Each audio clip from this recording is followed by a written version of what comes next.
Hey guys, what's up? I'm Chance, this is Coffee with Chance, and I'm bringing you another coffee review. This time, finishing off the MistoBox starter pack that I bought on Amazon with the other specialty coffee, which is Seabright House Blend by Verve Roasters up in San Jose. And I've heard of Verve a couple times, and from whatever I've heard, they are pretty decent, and their products are always pretty high in quality. So I'm definitely pretty excited to see what this is all about. But before we jump right into the coffee review, I'm going to do a little thing that I like to do in the morning. It's just part of my routine, helping me get through the day. You know what I mean? It takes a little of the stress off, a little of the nerves, and I feel like everyone could incorporate this into their day and help them, you know, in any way they see fit. But that is just getting out of the little fuck. It's very empowering, it's simple. You don't need anyone else to do it. It could be right here. So on three, let's all y'all fuck. 1, 2, 3, fuck! That's it. Let's jump into this review. And yeah, guys, the Seabright House Blend. Once again, they don't give any specs of the coffee on the tin or in the box or whatever. So I had to do a little digging of my own, and I found out that, or it does say it is a blend, but I found out where the beans originate from. And that is a location in Colombia called Cauca. And these beans are grown about 1,700 to 2,000 meters in elevation, providing a little bit of atmospheric pressure, causing these beans to be a little more dense. And when these beans are being prepared in order to be roasted and shipped out, they are put through a method of wet processing. So they're pretty much pickled for a little bit, which allows all the mulch to come off, get them all clean. And then they have to be filtered through with all of the debris that they might have been picked with.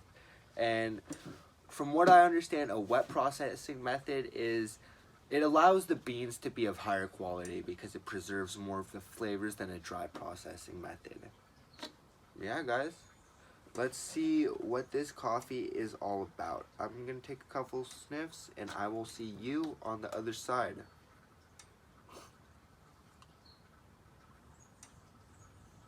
So it is producing a very chocolatey aroma, and most of the body is complemented around this fudgy aroma to it.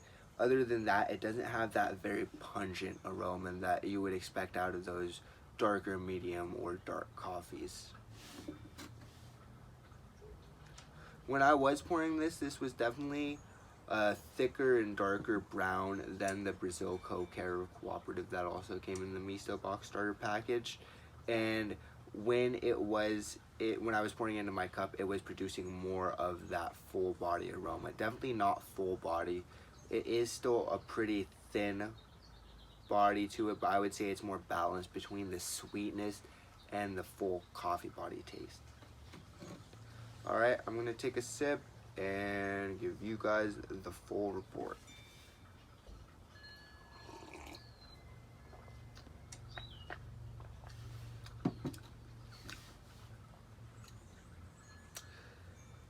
It tastes strongly of fudge. That's pretty much, yeah, it is a very fudgy body to it. And any of the other flavors are really there to complement it. So some of the other notes I would taste is like hazelnut, nutmeg, toasted nuts. That's what they say, toasted nuts on the tin, but I would go as far as to distinguish it as hazelnut and probably like nutmeg. And that really does complement that little fudgy body that it has going on, and it's a pretty unique and flavorful blend. I would definitely like to see a little bit more of a stronger body to it since it is medium. It is more of one of those coffees, depending on its distinguished, it's distinguished and its very unique, subtle flavors that a lot of people would not be able to point out. But yeah, it definitely is a pretty unique and cool coffee that brings out a lot of those flavors you aren't used to. Definitely not as unique or out of the box as that Brazil Cauca cooperative coffee. That was almost a tea. This is definitely more of a coffee, but if anything, I would like to see a little bit more of a stronger body to it. Take another swig.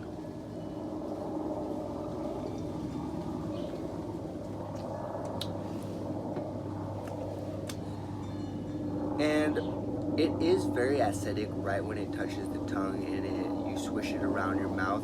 And when you swallow it down, it'll start to fade. But the longer you keep it in, the longer the acidity lingers. And you could definitely feel that. And it's nice to see how much of the caffeine content they leave inside of the coffee, keeping it or showing how much of the character they still want to be within those medium roast traits compared to the dark roast. And I understand why they had a thinner body. That was probably to preserve more of that caffeine content within the bean instead of release it to expose more of the flavor. And yeah, 1 out of 100, I would probably have to rate this like an 89. It's definitely not my favorite medium roast I've ever had, and I'm not sure if I would go for it again, but it's definitely something I would recommend to someone who's trying to find one of those sweeter coffees with a little bit more of a caffeine content that isn't too overwhelming in aroma and body. Because this definitely is sweet. It's one of those that doesn't need as much cream or sugar, and it has all those subtle notes that make coffee drinking so enjoyable. Any other notes I have? I've been going through this MistoBox subscription service, and I'm getting another coffee within a couple days. This is just the starter package, so anyone's able to receive these coffees on Amazon. But in order to get some of the more exclusive MistoBox selections, you might have to subscribe, and you'll be able to choose any of the coffees through their website, and they'll be able to choose any that they think would appeal to you specifically. So once again, guys, if you have not, go check out MistoBox. They are a very cool service, and they definitely take coffee drinking to a new level. And that's it for me, guys. Thanks again. Like and subscribe if you enjoyed the video, and I will see you next time.